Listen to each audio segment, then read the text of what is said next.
요한계시록 20장 1절에서 3절입니다. 다 찾으셨죠? 찾는 시간을 좀 달라고 그러니까 좀 드리겠습니다. 다 찾으셨나요? 20장 1절에서 3절 제가 봉독하겠습니다. 또 내가 보니 한 천사가 하늘에서 내려오는데 그 손에는 끝없이 깊은 구렁의 열쇠와 큰 쇠사슬을 가졌더라. 그가 큰 용을 잡으니 곧 마귀요 사단의 옛 뱀이라.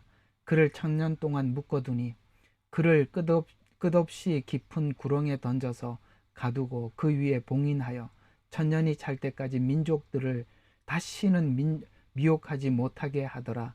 그 후에 그가 반드시 잠시 동안 풀려나게 되리라. 아멘. 자,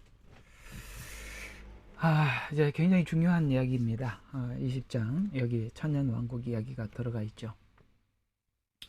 이제 20장에 그 성경에서 수도 없이 예언하고 또 예언에서 강조해왔던 크게 두 가지, 하나는 사단의 최후, 그 다음에 이스라엘에게 약속했던 천년왕국. 근데 이제 천년왕국이라는 단어 자체는 없어요. 성경에 천년왕국이라는 말은 없어요. 그런데 천년왕국이라는 말이 오늘 여기 20장에 두 번 딱 등장합니다. 아시겠어요? 그러나 천년왕국에 대한 이야기는 앞에 굉장히 많이 있는데 그 기간이 천년이라 이렇게 나와 있는 거는 여기 유일하게 나와 있습니다. 근데 이게 천년이라는 것을 가만히 생각해 보면 우리 여기 창세기 앞쪽에 가보면 가장 오래 살았던 사람이 무드셀레가 969세 살았지 않습니까? 그럼 거의 천년이죠. 그렇죠? 그러면 이렇게 생각해 볼 수 있는 것입니다.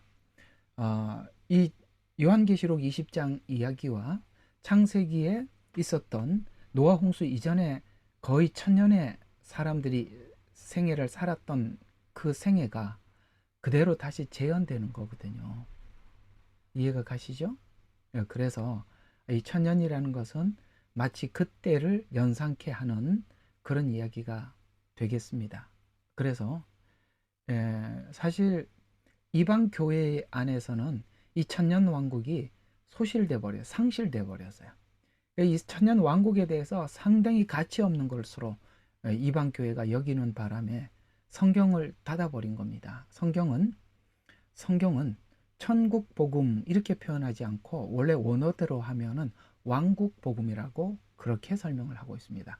왜냐하면 이스라엘 백성들이 이해하고 있는 예수님 재림은 왕국이거든요. 예수님의 왕국이 세워지는 거거든요.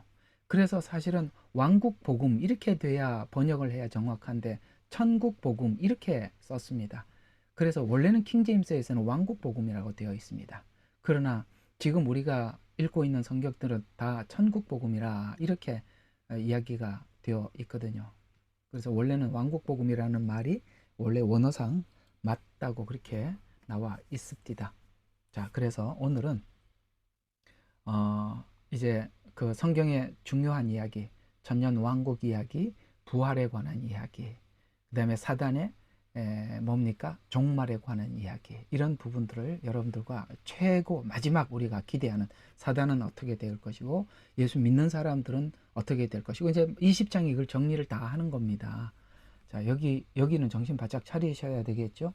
성경의 끝을 정확하게 알지 못하면 중간에 빠질 수 있기 때문에 처음 끝과 제가 그랬죠. 창세기 앞장과 요한계시록 뒤끝을 두 개를 딱 말뚝을 박아 놓고 저기 뭐 줄을 탁 튕겨 놓고 이러면 저기 뭐죠? 건축할 때 이렇게 방향이 벽돌을 쌓을 때 여러분 아시죠?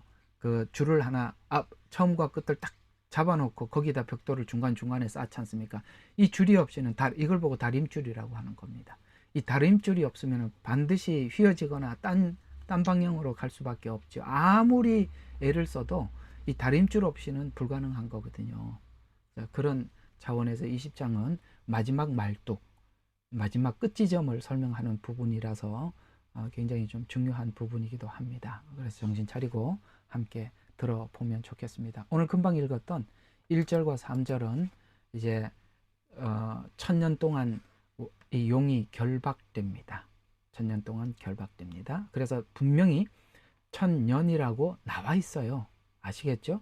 이게 상징적인 숫자가 아닙니다. 진짜 1000입니다. 그 다음에 4절과 6절에 또 한 번 나오죠.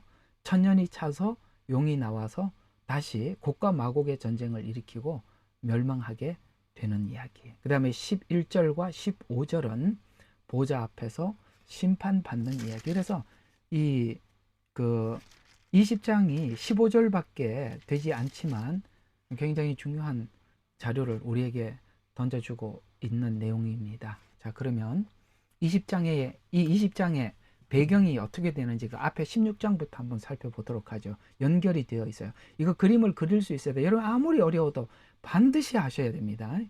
꼭 그려야 된다. 몇 장에는 무슨 이야기가 있고 그 다음 장에는 왜 그 이야기 때문에 그 어떤 사건이 있었고 그 사건 때문에 뭘 해석을 하고 있고 최소한 그거는 알고 있어야 돼. 굵은 흐름은 딱 붙잡고 계셔야 돼요.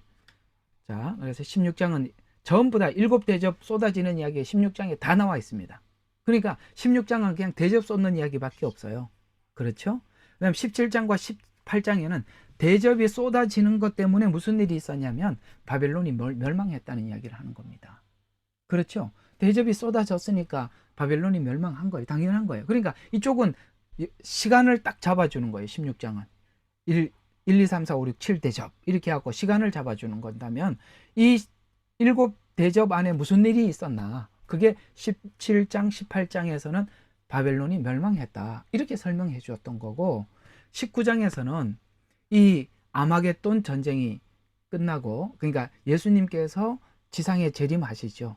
쉽게 말해서 예수님의 발이 감람산에 서게 되는 그때 아마겟돈 전쟁이 일어나고, 이게 아마겟돈 전쟁 19장에서 많이 했으니까 넘어가도록 하겠습니다. 그리고 이제 20장에 와서 두 짐승이 불못에 던져지고 19장에 땅의 왕들과 군대가 죽임을 당했다고 19장에서 그렇게 설명을 하고 난 이후에, 그러면 보세요. 적그리스도나 짐승이나 음녀는 해결이 됐죠. 그렇죠? 짐승과 음녀는 해결이 됐단 말이에요. 그런데 그 모든 것을 조정했던 게 누구죠? 사단입니다. 그래서 이 사단이 어떻게 되느냐를 20장에서 다시 설명을 해주는 것입니다. 앞에는 짐승과 음녀의 멸망이고, 20장에서는 그 뒤에서 최고의 권세를 가지고 있는 사단이 어떻게 됐느냐, 이 이야기를 하고 있는 것입니다. 그게 오늘 20장의 1절과 3절에 보면은 1000년 동안 결박되었다 이렇게 설명을 해 주고 있습니다. 그림 그려지시죠? 꼭 그리셔야 돼요. 그 다음에 천년 왕국에 대한 천년은, 이 천년이라는 말이 두 번 나와요. 자, 20장 2절 한번 봐요. 그가 그 용을 잡으니 곧 마귀요 사탄인 옛뱀이라, 마귀라고도 하고 사탄이라고도 부른다 이렇게 이야기를 했습니다. 단수로 나옵니다. 이거는 여럿이 아니라 하나예요.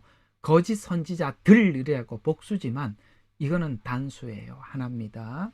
그래서 옛 뱀이라. 자, 그래서 분명히 말하죠. 1000년 동안 묶어두린. 이게 상징적 숫자가 아닙니다. 아시겠습니까? 이 1000년이라는 분명한 시간이 있다고 이야기하고 있고요. 그 다음에 또 4절에 또 한번 등장하지요. 또 내가 보자들을 보니 그들은 그 위에 앉았는데 심판이 그들에게 주어졌더라. 또 예수에 대한 증거와 하나님 말씀으로 인하여 목배임을 당한 사람들의 혼들도 보았는데 그들은 그 짐승에게나 형상에게 경배하지 아니하였을 뿐만 아니라 뭘 했다고요? 표를 그들의 이마 위에나 손에도 받지 아니하더라. 그러므로 그들이 살아서 그리스도와 함께 1000년 동안 통치하더라. 목배임을 받은 자, 아시겠습니까? 목배임을 받은 자들이 살아서 그리스도와 통치한다 그랬어요. 그러니까 이렇게 되는 겁니다. 자, 2절이 이야기하는 것은 사단은 지금 옥에 갇혔다. 1000년 동안.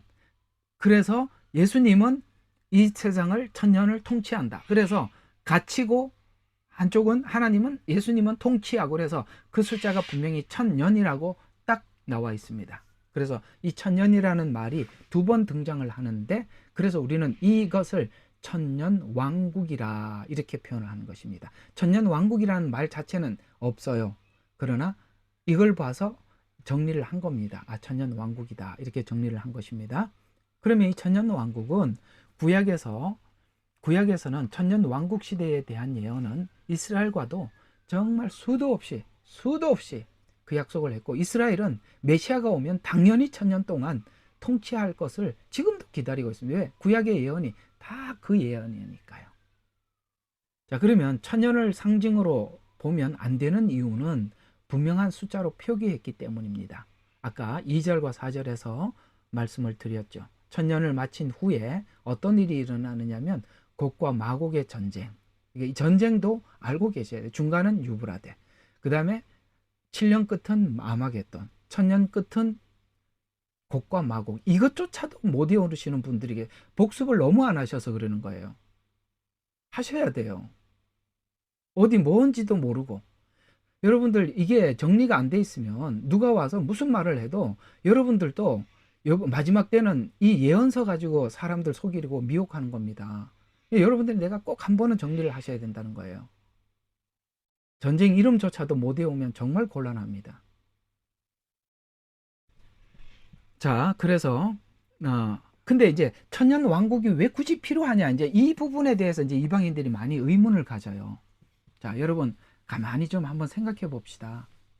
천년 왕국은 예수님이 통치하는 평화기죠. 거기는 아시다시피 어린이가 독사굴에 손을 넣어도 물지도 않고, 그렇죠? 그 다음에 양과 사자가 함께 뛰논다고 했습니다. 그렇죠? 뭐냐면은 자연계도 평화식이고, 그 다음에 사람들도 정말 평화의 식입니다. 왜? 아까 말씀드린 여기 사단이 결박됐기 때문에 그렇습니다. 더 이상 속이지 않기 때문에. 그러면 이 땅이 왜 그렇게 더럽고 이렇게 죄가 만연할까요? 왜 충만할까요? 한 가지죠. 오늘 여기 보니까 속이던 자가 갇혀버리고 나니까 평화의 시기가 그냥 오는 겁니다. 그러니까 이 땅에 평화가 그러니까 없어진 이유는 뭐냐? 너무나도 많이 속인다는 거예요. 우리는 사실 속아서 이렇게 평화가 사라진 거거든요. 근데 봐요. 왜 천년 왕국의 목적은 다시 에덴과 같은 상태로 회복을 시키는 거예요. 물론 에덴은 하나님께서 원래 영원이라는 약속을 한 곳이지만, 그러나 이 천년 왕국은 완전히 에덴처럼 회복은 안 되더라도, 아시겠습니까? 천년이라는 기간이 정해져 있다는 것 외에는 예수님의 통치로 완전한 평화기가 오는데, 그때도 놀라운 것은 이거예요. 자, 놀라운 것은 뭐냐면 천년이 끝나고 난 이후에, 자, 3절을 보세요. 그는 끝없이 깊은 구렁에 던져서 가두고 그 위에 봉인하여 천년을 찰 때까지 민족들이 다시는 미혹하지 못하게 하더라.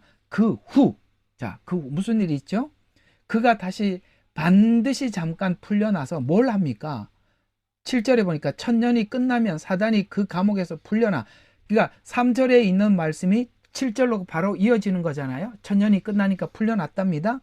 그래서 땅에 있는 민족들, 아까 민족들을 미혹하지 못하게 했다가 풀려나서 땅에 있는 민족들을 또 미혹해요.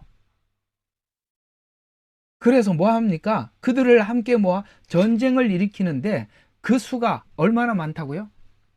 바다에 모래같이 많다. 제가 설명을 쭉 하지 않고 여러분들이 좀 생각할 시간을 드리겠습니다.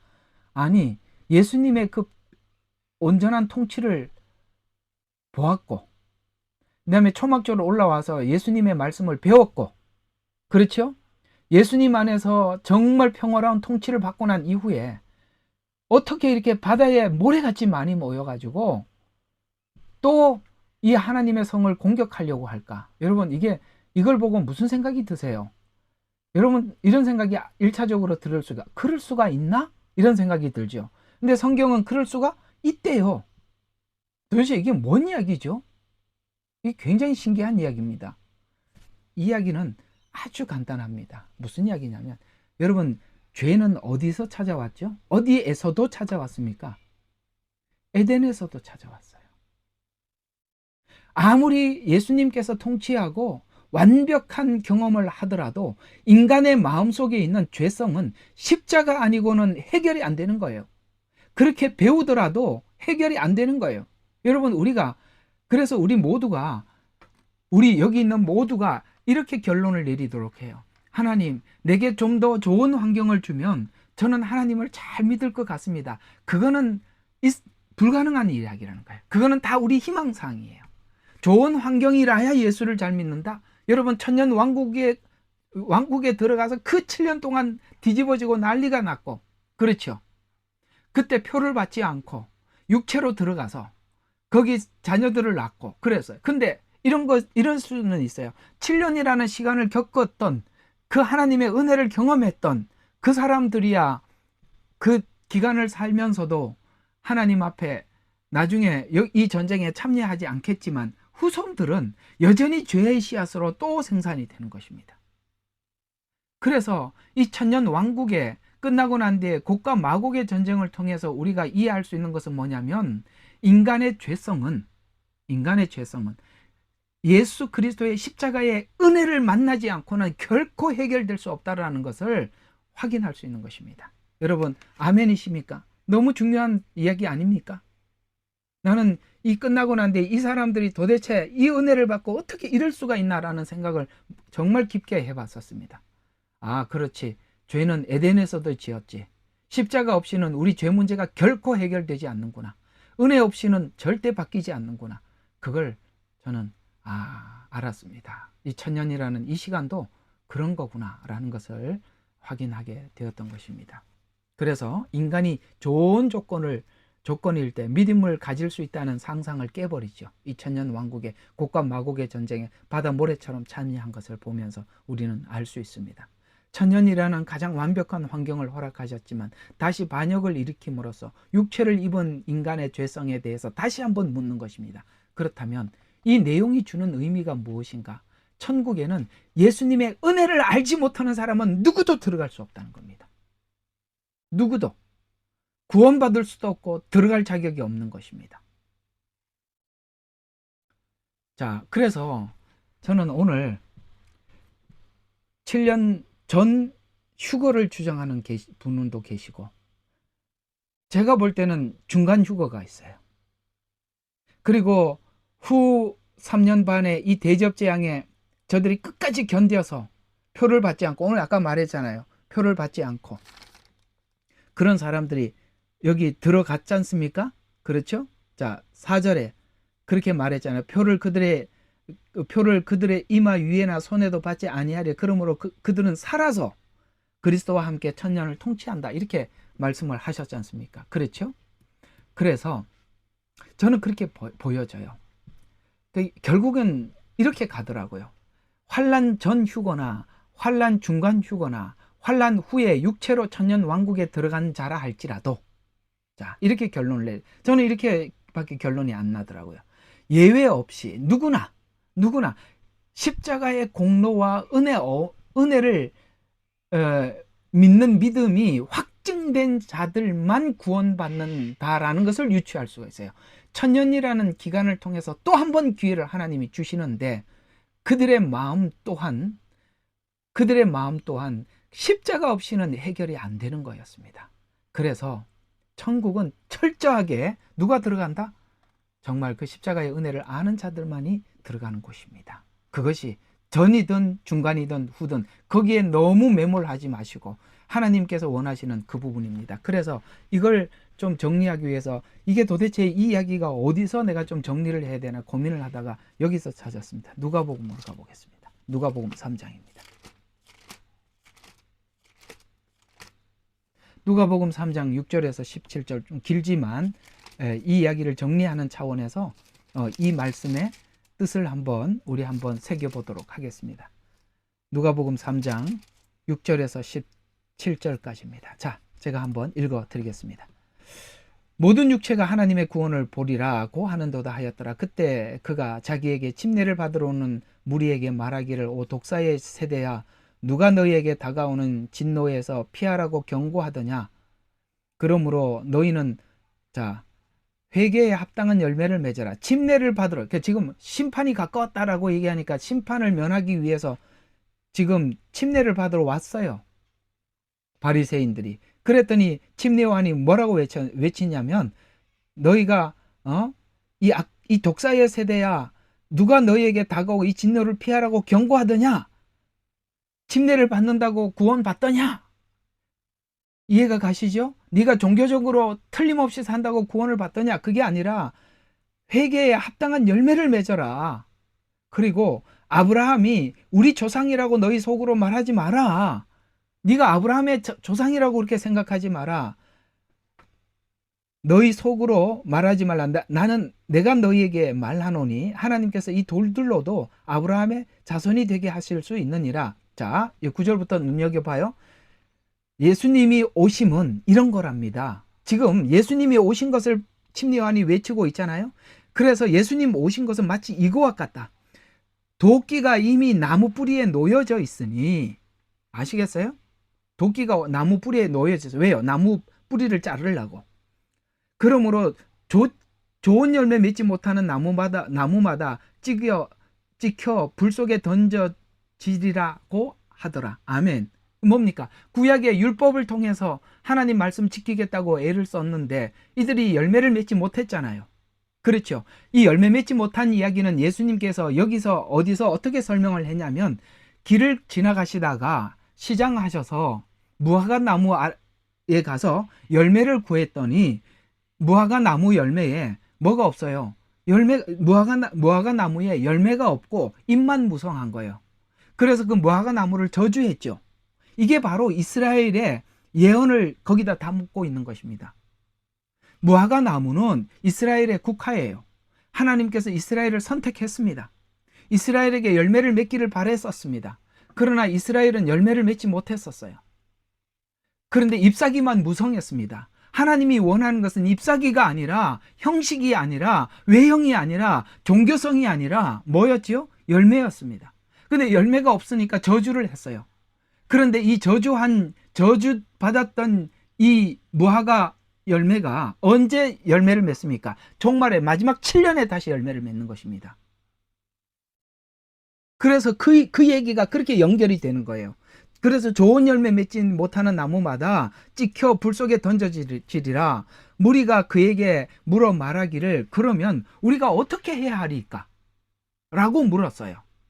근데 여러분, 이 11절부터 이게 행위구원이라는 얘기가 아니에요. 너희가 지금 이 얘기예요. 그가 대답하여 그들에게 말하기를, 두 벌 옷 있는 사람들 가진 사람에게 없는 자에게 나누어 주고 음식물을 가진 사람도 그렇게 할지니라.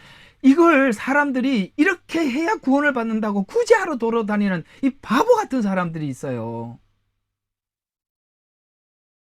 나는 참 이게 참 설교를 하지만은 너무너무 답답하고 너무너무 참 이게 도대체 성경이 뭔 이야기를 하는지 그렇게 못 알아차리나? 그게 그 당시에 사람들이 네가 변화되었다면, 성경이 신명기에서 말씀하신 그것이 네가 삶에서 실천으로 나올 수밖에, 회개에 합당한 열매라는 것이 네가 바뀐 거예요.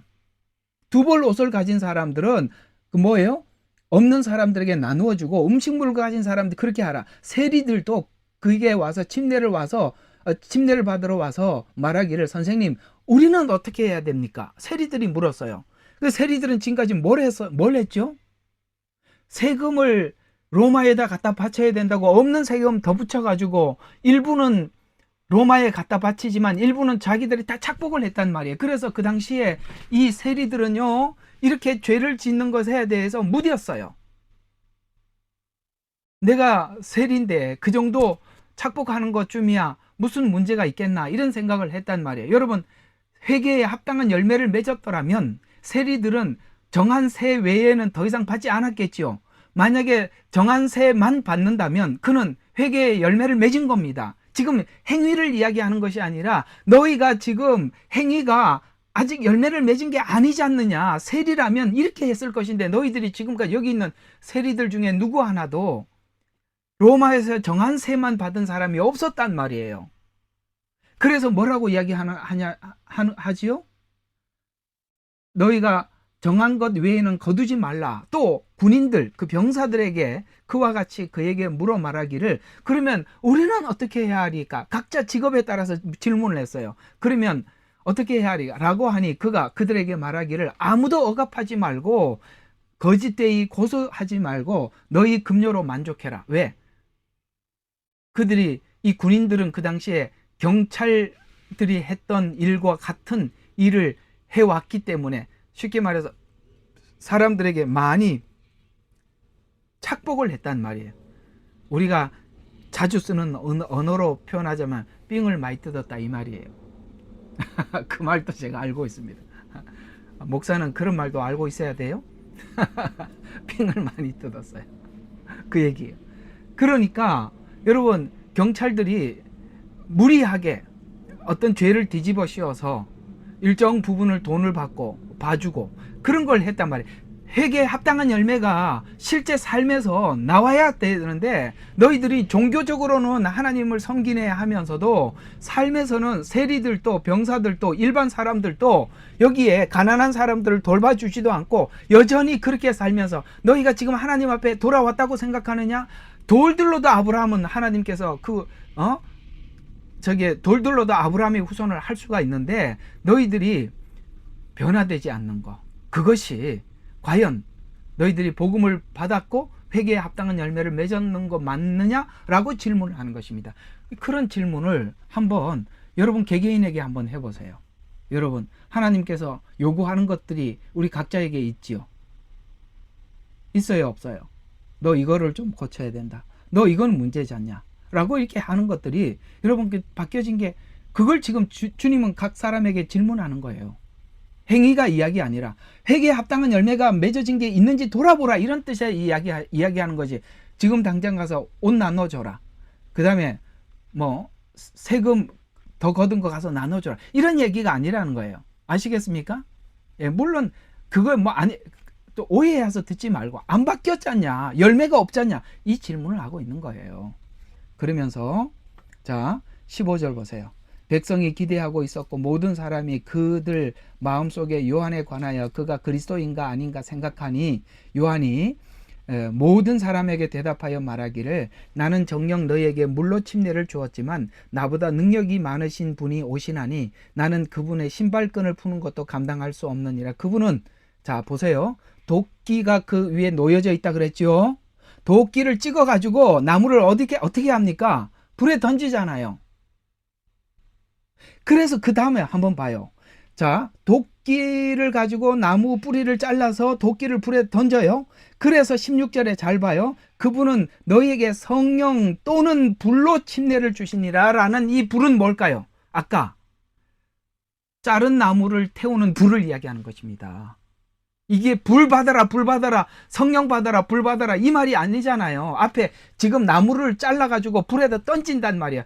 이건 성령을 받는다는 것은 예수님을 영접한 자들에게 찾아오는 하나님의 성령이 우리 속에 들어요. 사도행전에 나와 있죠. 성령을 받는 사건. 여기 불은 어떤 불일까요? 나무를 잘라서 불에 던지는 불을 이야기하는 것입니다. 그러니까 주님 오셔서는 뭘 한다는 거예요? 나눈다는 거예요. 구원받을 자와 구원받지 못하는 자를 나누러 오셨다. 그 얘기를 불과 성령으로 침례를 주시리라. 그분은, 자, 이걸 구원받을 자와 심판받을 자들을 얼마나 정확하게 나누냐면 17절에 그분은 손에 키를 들고 자기 타작마당을 철저히 정결하게 하실 것이며 알곡은 모아서 창고에 들이시고, 침례를 받고 아까 성령을 받은 사람들 창고에 들이시고, 죽정기는 꺼지지 않는 불이라는 말이 앞에 이 불이 이야기하는 거예요. 불이 또 나오잖아요. 꺼지지 않는 불이 앞에 있는 불이에요. 그러니까 우리가 자꾸 여기 있는 이 말씀을 가지고 성령은 불입니다, 불 받아라, 불 받아라 그러는데, 여러분 이런 거 가지고 정리하셔야 돼요. 또 성령은 이렇게 부정적으로 심판이라는 뜻에서 등장하기도 하지만, 또 어떤 곳에서는 우리의 심령을 태우는 불, 하나님의 말씀이 불같지 아니하냐라는 그런 말도 나와요. 그러나 양면성은 있어요. 양면성은 있는데 최소한 여기 누가복음 3장에 있는 불은 그 불은 아니라 이 말이에요. 됐죠? 조금 이렇게 의사를 표현해 주면 넘어가겠습니다. 자, 그렇게 말씀하고 있습니다. 주님은 자 오늘 여기 드리고 싶은 말씀은 그거의 17장에 17절에 보니까 그분은 손에 키를 들고 자기 타작마당을 철저하게 정결케 하실 것이다. 여기에 슬쩍 숨어서 대충 해서 천국 가는 사람은 한 명도 없다. 아시겠습니까? 7년 전에 휴거를 받더라도 정결한 신부만 하나님께서 골라낼 것이고, 그 믿음을 하나님 앞에 은혜의 믿음을 알지 못하는 사람들은 이 3년 반 나팔 재앙을 통해서 하나님께서 달아볼 것이고, 후 3년 반에는 대접 재앙을 통해서 천년 왕국이 끝날 때까지 또 한 번의 기회를 주시는, 저는 하나님이 끊임없이 우리에게 묻고 기회를 주시고 묻고 기회를 주시고 저는 그렇게 보여요. 여기에 누구도 논외 예외는 아무도 없어요.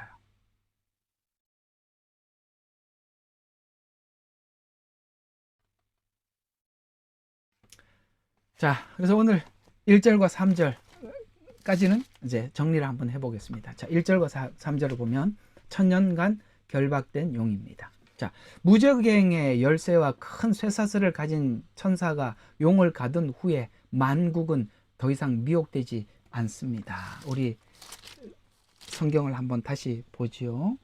자, 용을 잡으니까 더 이상 3절에 보니까 미혹하지 못하게 하더라, 이렇게 말씀하고 있습니다. 자, 이사야서 11장 9절에 보니까 사단이 더 이상 세상을 미혹하지 못하자 이런 일이 생긴답니다. 이때는 하나님을 아는 지식과 여호와를 인정하는 것이 온 세상 가득할.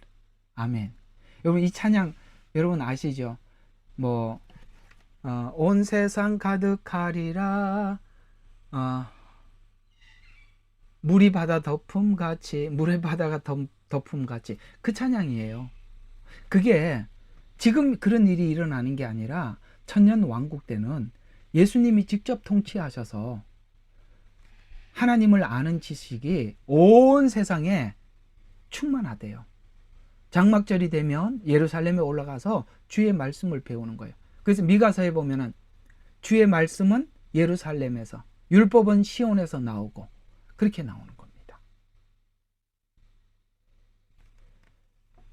그러나 천년 후에 결박된 용을 놓아주지만 또다시 반역하여서 거기에 동참하는 사람들이 많습니다. 그래서 용을 이렇게 소개하고 있어요. 옛 뱀이다, 그 다음에 마귀다, 미혹하던 자. 우리가 추적해서 사단이 어떤 존재인지 우리에게 알게 해 주셨죠. 그럼 옛 뱀은 에덴 동산에 찾아온 뱀, 이걸 이야기하겠죠. 마귀, 여러분 예수님께서 오셨어요. 그 예수님도 미혹했던 자, 마귀죠. 아담을 미혹하고 예수님을 미혹하고 여기는 용이라 이렇게 표현하고 있는 것은 그것이 점점 확장되어서 그 미혹도 오랫동안 사람들을 미혹해 왔기 때문에 그 미혹하는 수준과 실력도 탁월해졌죠. 요한계시록 이 시대는.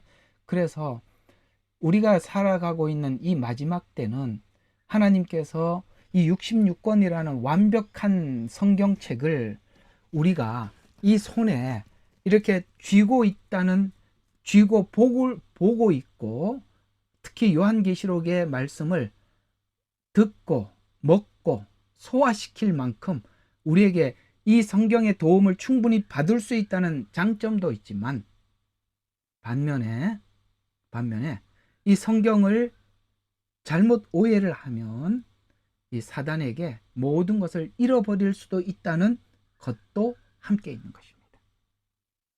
오케이?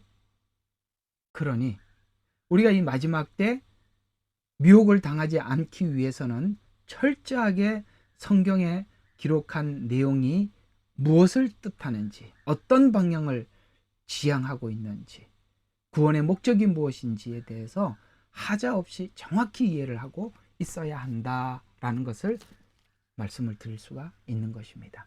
그러면 오늘은 이제 이거 좀 한번 보도록 하겠습니다. 사단의 이동 경로와 패배 과정. 자, 우리가 옛 뱀이라고 했잖아요.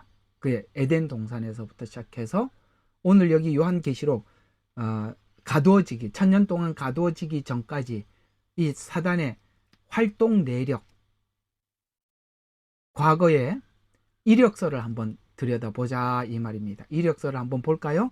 자, 그러면 우리 요한계시록 12장에 그 이력서가 처음부터 이렇게 설명을 해주고 있습니다. 12장 7절에서 12절입니다. 7절. 자, 또 하늘의 전쟁이 있었답니다. 여기서 말하는 하늘의 전쟁은 저기 천상의 셋째 하늘의 전쟁을 이야기하는 것입니다.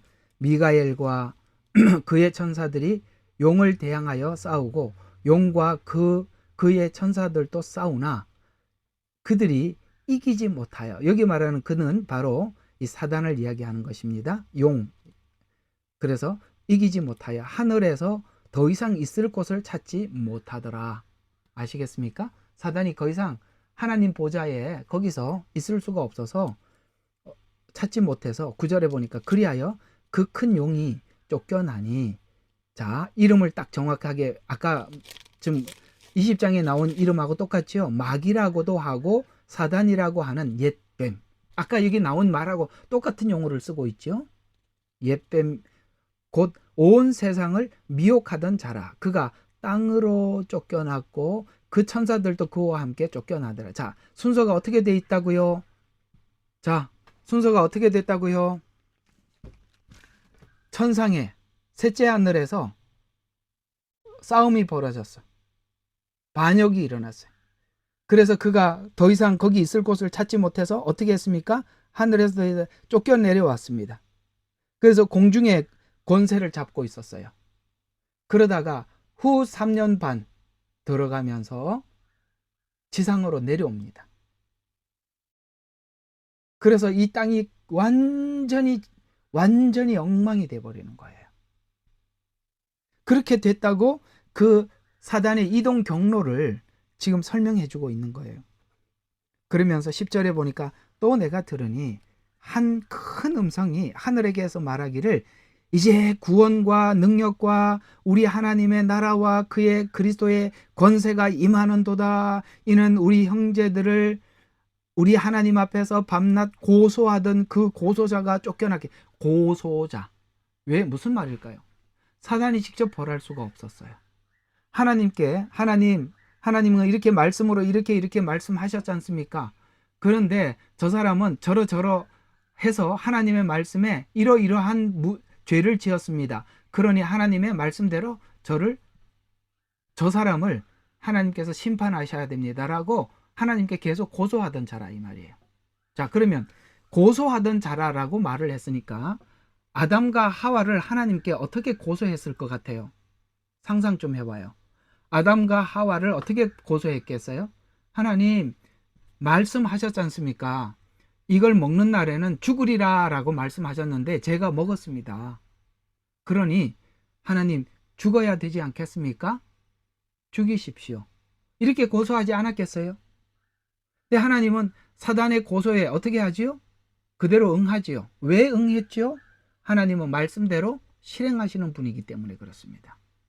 이제 아시겠습니까? 사단은 하나님의 말씀을 죄를 짓게 해요. 죄를 짓게 해서 하나님의 공의대로 심판을 하라고 하나님께 고소를 하는 거예요. 그럼 하나님은 하나님 하신 말씀이 있어서 그대로 심판을 받는 거예요. 이해가 가십니까? 그런데 우리가 죄를 지을 때 항상 어떤 식으로 죄를 지어요? 속여. 하나님의 말씀을 꼬거나 변형시키거나 우리의 탐심을 부추기거나 여러 가지 방법을 사용해서 하나님 앞에 죄를 짓게 하는 거예요. 속아 넘어간 사람만 나쁜 사람이고 속아 넘어간 사람만 바보가 되는 거예요. 그게요, 속아 넘어간 사람만 비참한 거예요. 그냥 비참한 거예요. 자, 우리 20장을 한번 봐요. 얼마나 비참한지 아까 잠시 읽었었는데 어디서 나오느냐면 이거 어디서 봤죠? 정말 그 속은 거에 대해서 너무너무 그 사람들이 너무 당황스러워하는 거예요. 아, 속았구나. 이게 찾았는데 기억이 정확하게 기억을 딱 안 해서 좀 잊어버렸는데, 여러분 있잖아요. 혹시 여러분 인생 살다가 누구에게 속아본 적 있으세요? 속아본 적, 정말 내가 정말 끝에 가서 내가 진짜 그럴 줄 몰랐는데 속아서 그런 적이 있었으면 손 좀 한번 들어봐요. 없었어요? 속은 적이 있었구나. 여러분, 제일 제일 황당한 게 그거예요. 야, 지금까지 속았네. 그 다음에 아무것도 없다니까. 그게 끝이에요, 그냥.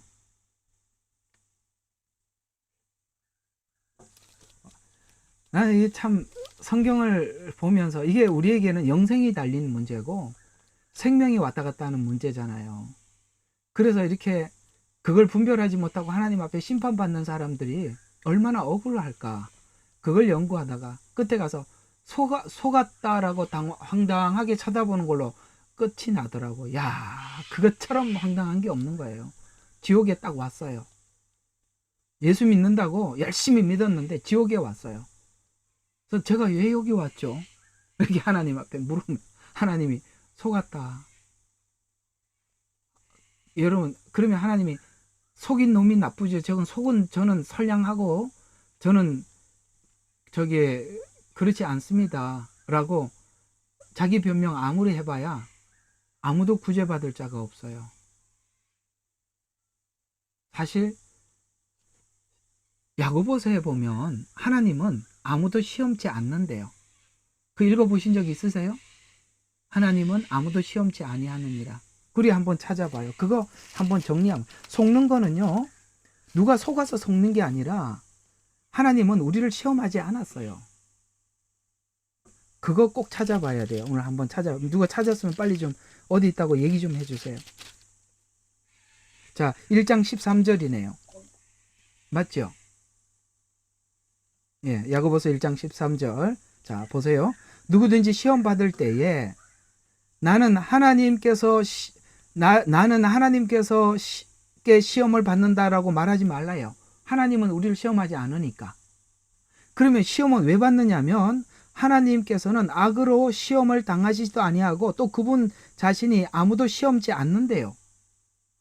그러나 누구든지 자신의 욕심에 끌려 유혹을 받을 때 시험을 당하는 것이라. 됐죠? 시험 왜 받죠? 자기 욕심 때문에 자기가 시험을 받고 미혹을 당하는 거예요. 그래서 에덴 동산에서 있었던 사건이 내면적으로 아담의 마음속에, 하와의 마음속에 이런 것이었다고 15절에 딱 밝혀주잖아요. 욕심이 잉태하면, 그렇죠. 이거 먹어라. 먹는 날에는 먹으면 하나님과 같이 될 것이다 라는 말을 듣자 그 속에 뭐가 딱 생겼어요? 욕심이 잉태했답니다. 그 잉태라는 말은 쉽게 말해서 임신을 했다는 거예요.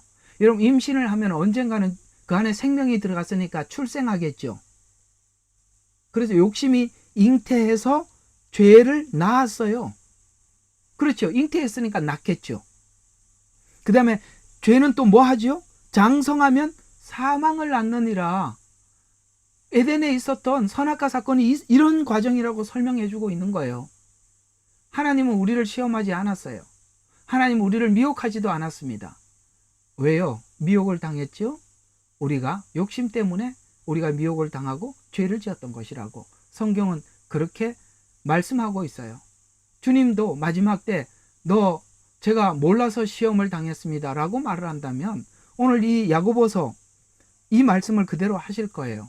나는 너를 시험한 적이 없어. 맞지요? 그렇게 말씀하셔요. 난 너를 시험한 적이 없어. 네 욕심 때문에 네가 시험을 당했고 네 욕심 때문에 죄를 지었고 네 욕심 때문에 사망에 이르는 거야. 분명히 그렇게 말씀하실 거예요. 여러분, 누가 속는다고요? 유혹받는 자가 속는 겁니다. 자기 육신의 욕심을 가진 사람들이 속을 수밖에 없는 거예요. 성경은 그렇게 우리가 그렇게 속았다라고 지적하고 있기 때문에 그렇습니다. 여러분, 이 부분도 여러분 공감이 가시지요? 자, 그 다음에 요한계시록 17장 8절에서 11절. 요한계시록 17장 8절에서 11절. 이로 인하여 8절에서 17장 17장 8절 그 다음에 11절. 자, 내가 본 그 짐승은 전에 있다가 지금은 없고 앞으로 끝없이 깊은 구렁에서 나와서 멸망으로 들어갈 자라. 또 그 땅 위에 사는 자들 곧 세상의 기초에 놓인 이래로 생명책에 그 이름이 기록되지 않는 자들은 전에 있다가 지금은 없고 그러나 있는 그 짐승을 보고 놀랄 것이라. 이게 뭡니까? 짐승으로부터 이 사단은 지금까지 경배를 받아 왔습니다. 자, 11절 또 하나 더 보시죠. 11절. 전에는 있으나 지금은 없는 그 짐승이 여덟 번째지만 일곱 중에 속한지라. 그가 멸망으로 들어가리라 라고 이렇게 말씀하고 있습니다. 이런 것처럼 하나님께서는 여기 아까 여러분들이 말씀드리려고 했던 거 여기 8절에 있네요. 자, 전에는 있다가 지금은 없고 그러나 있는 그 짐승을 보고 놀랄 것이라. 놀란답니다. 이게 그 에덴에 있었던 그놈이고 예수님께 있었던 그놈이고 또 우리에게 찾아온 그놈이구나. 이렇게 놀랄 것이라 라고 말씀하고 있습니다. 그래서 지난날 이 왕들을 통해서 세상의 경배를 받아왔습니다. 그러나 그는 멸망으로 들어가게 될 것입니다. 자, 마태복음 12장 25절과 33절에 보면은 그도 하나님께서 세운 구조대로 삼위일체라는 방식으로 자신의 나라를 이 땅에 세워왔답니다. 이 땅에 세워왔답니다. 그래서 사단이 세운 이 나라가 있답니다. 분명히 말을 하고 있어요. 마태복음 12장 25절과 30절입니다. 12장 20절과 30절.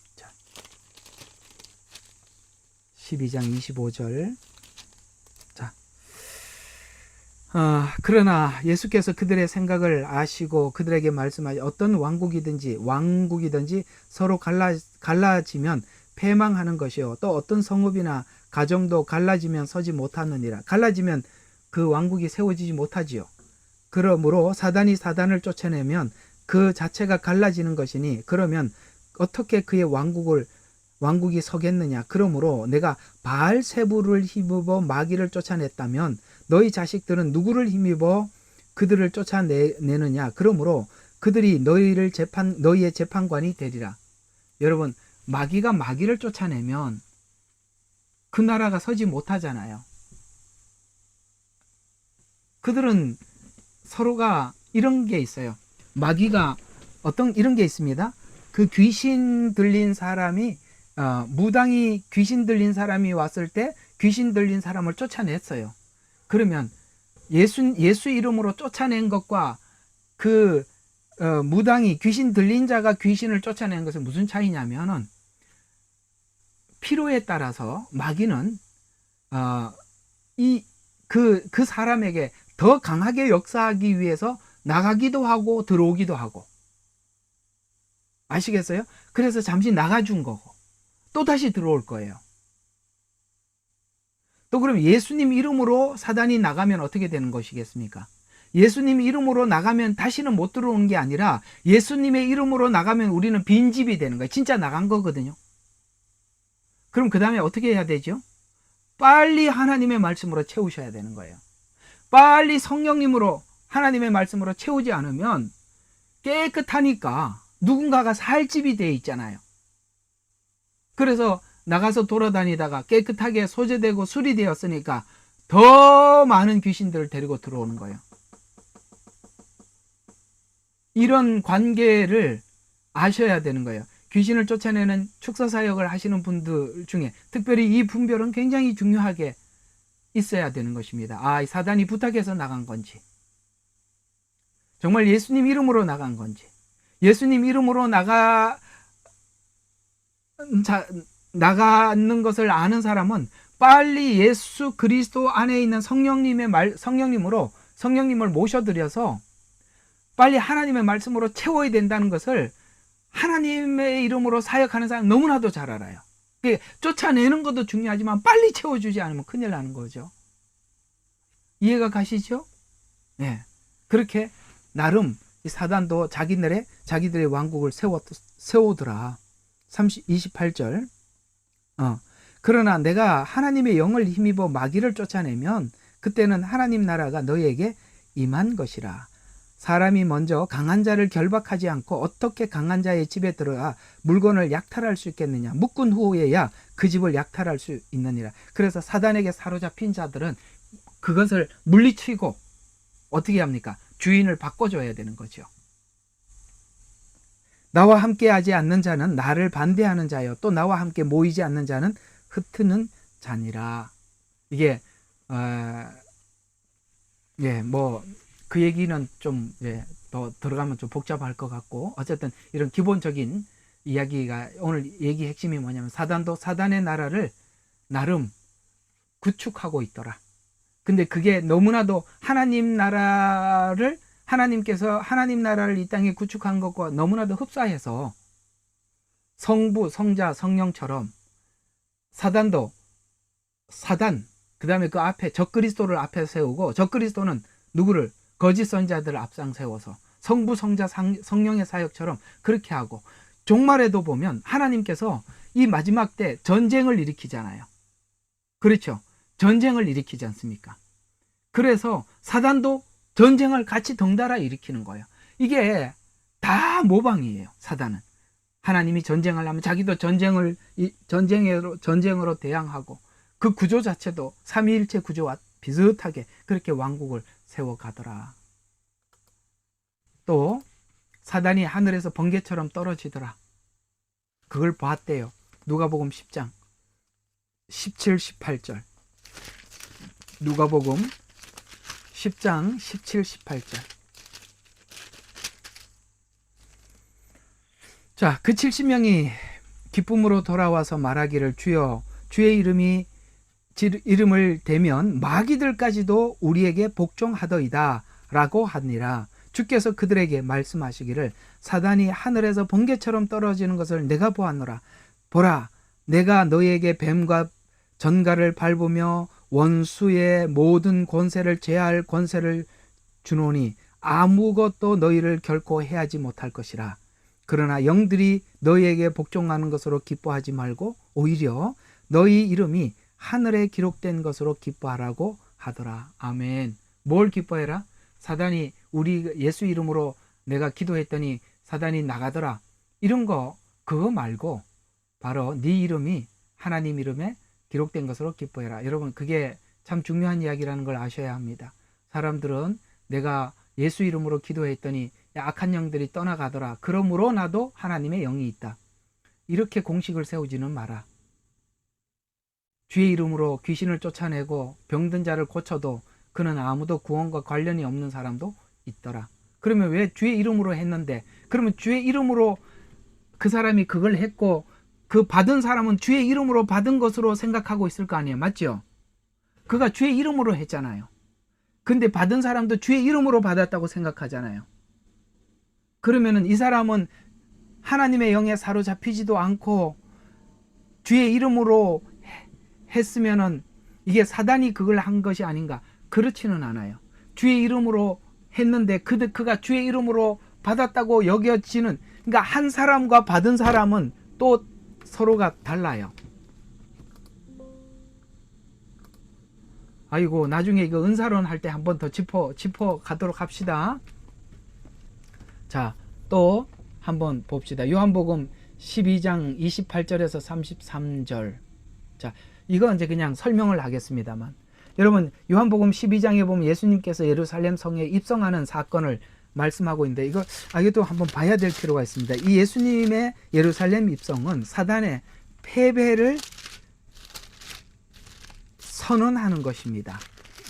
그 말이 그대로 여기 나와요. 이 말씀대로 예수님께서 예루살렘 성에 입성하는 것은 사단의 패배를 선언하는 것이다. 12장 28절에서 33절 제가 한번 읽겠습니다. 아버지여, 주의 아버지의 이름을 영화롭게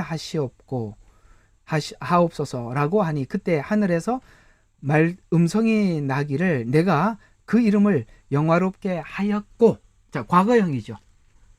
지금 예수님을 향해서 하나님은 그래 너가 나의 하나님의 이름을 영화롭게 하였다. 그러면 이게 뭐죠? 초림입니다. 이렇게 적어 놓으세요. 하였고 과거형이에요. 하였다. 그러면서 그 뒤에 뭐예요? 또다시 영화롭게 하리라고 하시더라. 하리라. 이건 뭐죠? 십자가입니다. 예수님 오신 것은 사단이 결박되기 오셨다는 그 자체는 사단의 결박의 시작이에요. 그래서 영화롭게 하셨어요. 십자가에서 완전히 사단의 머리를 박살을 낼 겁니다. 영화롭게 하리라고 하시더라. 그때에 서서 그 음성을 들은 무리가 말하기를 천둥 소리였다라고 하고 어떤 사람은 천사가 그에게 말한 것이라고도 하더라. 예수께서 대답하여 말씀하기를 이 음성은 나 때문에 난 것이 아니라 너희를 위해서 한 것이다 하면서 이제 이 세상의 심판이 이르렀으니 예수님 오신 게 그거래요. 이제 이 세상의 통치자가 쫓겨나리라. 쫓겨나요. 어디서 쫓겨나요? 여기서부터 머리가 박살이 났고 천년 왕국에는 가두어지는 것입니다. 이때부터 사단은 순환의 시작이 되는 것입니다. 그래서 통치자가 쫓겨나리라. 또 내가 땅에서 들리면 모든 사람들이 내게로 이끌어오리라. 이게 십자가의 부활과 휴거를 이야기하는 거예요. 이게 다 이제 사단이 권세가 패배했기 때문에 사망의 권세가 깨졌기 때문에 일어나는 일들이잖아요. 33절에 보면 이것을 말씀하시면 주께서 어떠한 죽음으로 죽으실 것인가 라는 것이 아까 영화롭게 하리라 이 말이 어떤 죽음으로 죽을 것인가를 의미하는 것이라 이렇게 말씀하고 있는 것입니다. 됐죠? 무슨 말인지 예수님 초림 십자가의 죽으심은 완전히 하나님을 영화롭게 하였고 또 뭡니까? 사단의 권세는 완전히 깨진 것입니다. 골로새서 2장 14절 16절 골로새서하고 요한계시록까지만 좀 봅시다. 골로새서 2장 14, 16절 2장 14, 16절 자, 우리는 거스르고 우리를 대적한 손으로 법령을 지워버리고 또 그것을 그의 십자가에 못 박아 없앴으며 자, 법령 이거 뭐죠? 계명 율법을 이야기하는 것입니다. 예수님 십자가에 죽으심은 율법은 뭐죠? 그 율법에 의해서 우리가 계속 심판을 받아야 되지 않습니까? 근데 예수님 십자가는 그 법령을 지워버렸답니다. 또 그 십자가에서 못 박아 없앴다. 법으로 우리를 통치하는 게 아니라 하나님의 은혜와 사랑으로 우리가 하나님 앞에 스스로 통치받는 것입니다. 그리고 정사와 권세를 벗겨내어 그들을 공개적으로 나타내시고 십자가로 그들을 이게 정사와 권세가 뭡니까? 사단이 인간이 죄를 지은 것 때문에 받은 권세들입니다. 아시겠어요? 인간이 죄를 지었기 때문에 합법적으로 받아낸 정사와 권세를 십자가로 이겼답니다. 그러므로 음식이나 마시는 것이로나 거룩한 날이나 과거에는 제사를 통해서 죄 용서함을 받았었잖아요. 그래서 음식이나 마시는 것은 거룩한 날이나 새 달이나 안식일이나 관해서는 아무도 너희를 판단하지 못하게 하라. 아직도 이렇게 구약에서 한 이걸 가지고 이걸 지켜야 구원을 받는다는 사람들도 있어요. 분명히 패했다고 말씀하고 있어요. 17절 이런 것들은 다가올 것들의 그림자로 예표로 말했던 것인데 그걸 십자가에서 다 십자가가 그러니까 이런 걸 이렇게 이런 걸 해결하는 것이라고 구약의 예표로 설명한 것에 불과한 건데 그걸 아직도 하나님께서 십자가에서 다 해결을 하셨네. 못 박아 없앴는데 그걸 또 아직도 하고 있는 분들도 계세요. 그래서 갈라디아서에서 뭐라고 말했어요? 너희가 율법으로 다시 돌아가려고 하느냐? 라고 하나님이 그렇게 책망을 했던 것이지 않습니까? 자, 요한계시록 13장 7절 여기까지만 보겠습니다. 요한계시록 13장 7절 그가 성도와 싸워 그들을 이기는 권세를 받았으니 모든 족속과 언어와 민족들과 다스리는 권세를 받았더라. 언제까지? 언제 이런 권세를 받았냐? 후 3년 반. 후 3년 반 받더라. 자, 자, 오늘은 몇 가지 중요한 사실을 여러분들에게 말씀을 드렸습니다. 무조건 외워야 된다 그래서 분명히 알아야 됩니다. 천년이라는 숫자는 상징이 아니다. 아셨어요? 천년 그대로다. 그럼 천년이라는 이 시간은 어떤 의미와 같다고요? 구약의 노아 홍수 이전의 상황과 같다. 그 다음에 통치는 마치 에덴의 통치와 같다. 끝나고 난 뒤에 반역이 일어나더라.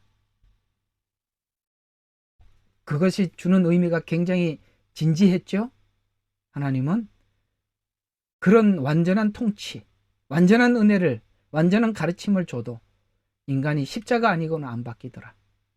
그 은혜를 모르는 사람들은 또다시 반역을 하는데 그 숫자가 조금이 아니라 바다의 모래 숫자처럼, 모래알처럼 많이 나오더라.